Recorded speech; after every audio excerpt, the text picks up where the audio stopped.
Here at News 6, serving those who serve is about recognizing resources in our community, benefiting veterans, and so often the people we talk to about this are veterans as well. After retiring from the Army, one local vet thought his experience and skills would be useful in law enforcement training, but he soon found out first responders needed financial support too. So he's standing by now with Julie Broughton to tell us about his business that's selling a great product with an even greater purpose. Absolutely, guys. He went from serving his country to serving coffee. Joining us now, Brent Tucker, CEO of First Responders Coffee Company and U.S. Army Special Forces veteran. Welcome. We're so happy you're here with us this morning. Thank you so much for having me. It's an honor. Yes. First of all, thank you for your service. And for those who haven't heard from you before, I know you've been on Florida Foodie, but haven't seen you before here on our air. Tell us about your service.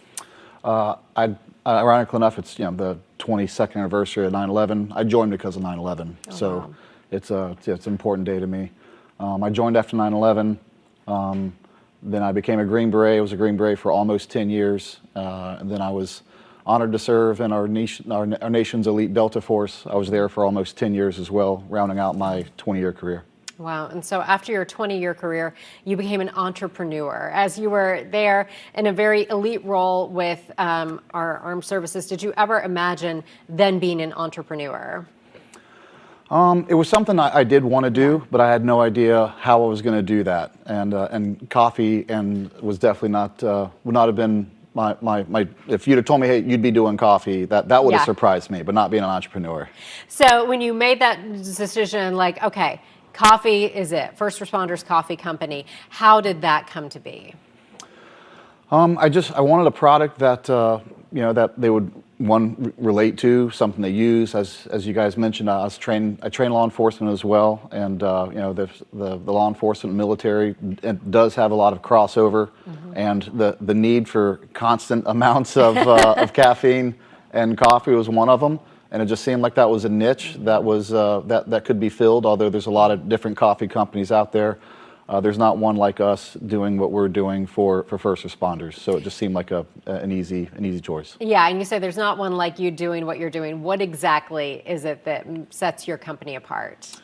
We give 20% back to first responders of everything we sell. Doesn't matter if it's a bag of coffee or a coffee mug or a T-shirt. So, and I was told that's too much. You won't get past your first year giving that much away. But November will be our first year, and we'll absolutely make it. Yeah. How does it feel approaching your 1-year anniversary with this company after people said, hey, that's too much, you're not going to make it, and you're supporting what you believe in and doing what you love? How is that feeling as you're approaching that first year? It's actually bittersweet because you find out real quick why they say that. It was an absolutely a lofty goal to set, and it wasn't easy. But But the same thing that makes it bitter is what makes it sweet, being able to accomplish a goal like that. And every time we write a check to a fallen family or an injured first responder, or go out and use our money to take firefighters out shooting and talk about mental health of them, it's absolutely worth it. So you aren't just the CEO of the coffee company writing the checks. You are involved doing, like you said, taking some of these first responders out, helping training law enforcement. How does that feel after your career to be able to do that and give back in that way?